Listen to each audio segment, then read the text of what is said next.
E a Assembleia Legislativa de Mato Grosso aprovou ontem à noite, em segunda votação, o projeto de lei 956 de 2022, que prorroga a cobrança do Fundo de Transporte e Habitação, FETAB, para os próximos 4 anos. A previsão do governo é de que mais de 3 bilhões de reais sejam arrecadados nesse período. Então a gente vai até Cuiabá para saber com o Luiz Patroni como é que vai ser feita a distribuição dos recursos nesse fundo e como o setor avaliou essa aprovação. Boa tarde, Patroni, bem-vindo. Priscila, boa tarde para você, boa tarde a todos. Enfim, então, avançando essa discussão, né, encerrando esse capítulo por hora, né, do FETAB, Fundo Estadual de Transporte e Habitação.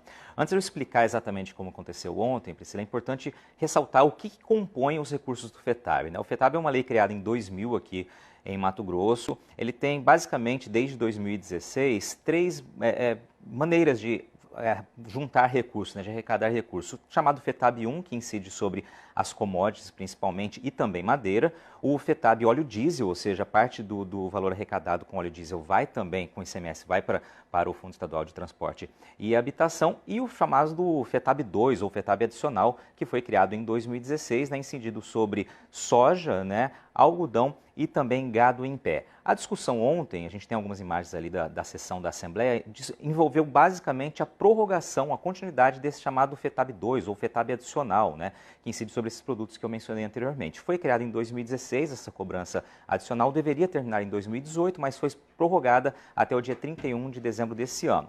Agora, com a aprovação ontem, né, na Assembleia Legislativa, o fundo foi renovado por mais 4 anos, esse chamado FETAB adicional. Desse FETAB adicional, o governo espera receber em torno de 900 milhões de reais, né, por ano, o equivalente a cerca de 3 bilhões de reais, ou um pouco mais de 3 bilhões de reais no período dos 4 anos. Mas considerando o FETAB como um todo, é importante dizer que a arrecadação é bem maior, cerca de 2 bilhões e 700 milhões no ano passado, e esse ano, 2022, a expectativa é ultrapassar aí os 3 bilhões de reais. Então é importante a gente explicar de fato o que foi debatido. Ontem, no que foi aprovado, então, basicamente foi essa prorrogação do FETAB adicional por esses próximos 4 anos. E aí, o setor, né, queria que todo o dinheiro do FETAB fosse repassado para a infraestrutura, o que não aconteceu. Em compensação, né, boa parte do recurso vai ser, sim, agora encaminhado para a infraestrutura, né, diferente do que acontecia anteriormente. O Xisto Bueno, que é diretor executivo do Fórum Agro, que reúne aí as principais entidades aqui do agro em Mato Grosso, com exceção da ProSoja, ele comentou um pouquinho logo após o fim da sessão sobre os principais pontos de destaque na avaliação do setor produtivo. Vamos ouvi-lo. Como houve a dobra, a gente queria que houvesse um prazo limite, não ficado para sempre como mandou o governador. Queríamos 2 anos, que foi uma emenda do deputado Ulisses, mas ficou para 4 anos a dobra, que vai ter então 31/12 de 2026. O segundo ponto diz respeito à questão do algodão. O algodão que sair do estado de Mato Grosso para estabelecimento industrial, para poder industrializar o algodão, não pagará o FETAB. O terceiro ponto diz respeito à distribuição dos recursos. Serão distribuídos da seguinte maneira. A forma anterior que estava era 50% para infraestrutura, 10 MTPAR, 40 Tesouro. Isso foi modificado. Será 80% para ações de infraestrutura, 10% MTPAR, 5% Secretaria de Agricultura Familiar, 5% para assistência social.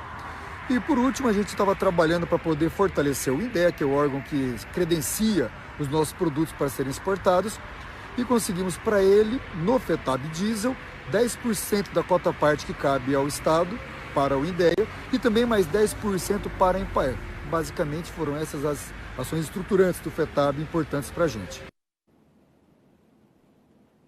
Ou seja, né, não foi o 100% para a infraestrutura, mas um volume bem elevado, né, 80% visto do que era anteriormente. Né, e o setor conseguiu, né, impedir que fosse aquela história do FETAB adicional fosse sem um fim, né, sem um prazo determinado, e agora ficou por 4 anos, como nós mencionamos. Eu conversei por telefone com o presidente da Acrimate, Associação dos Criadores aqui, o Dr. Oswaldo, e ele comentou, assim como o Xisto, né, que uma das grandes conquistas foi justamente estabelecer um prazo para o fim ou para uma nova discussão relativa à cobrança do FETAB adicional. E um outro ponto importante foi também esse que ele disse, que o Xisto explicou com relação ao FETAB óleo diesel, né, ou seja, parte dos recursos, agora no mínimo 10% do volume investidos também na IAGRO, Agência Estadual, né, de Defesa Animal aqui do Estado, e também para a Empaer, né, empresa Mato Grossense de Assistência Técnica e Extensão Rural. Ou seja, Priscila, num balanço geral, não foi um resultado ruim para o setor produtivo, né? Essa é a avaliação, porque agora o FETAB continua sendo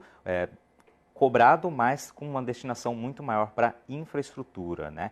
Especialmente no momento em que o Estado vai assumir a BR-163, né? Ou seja, aquele trecho da divisa com Mato Grosso do Sul até Sinop, que vai precisar de recursos justamente para poder efetuar a esperada obra de duplicação dessa rodovia, que é a mais importante aqui para o escoamento da produção agropecuária de Mato Grosso. Priscila.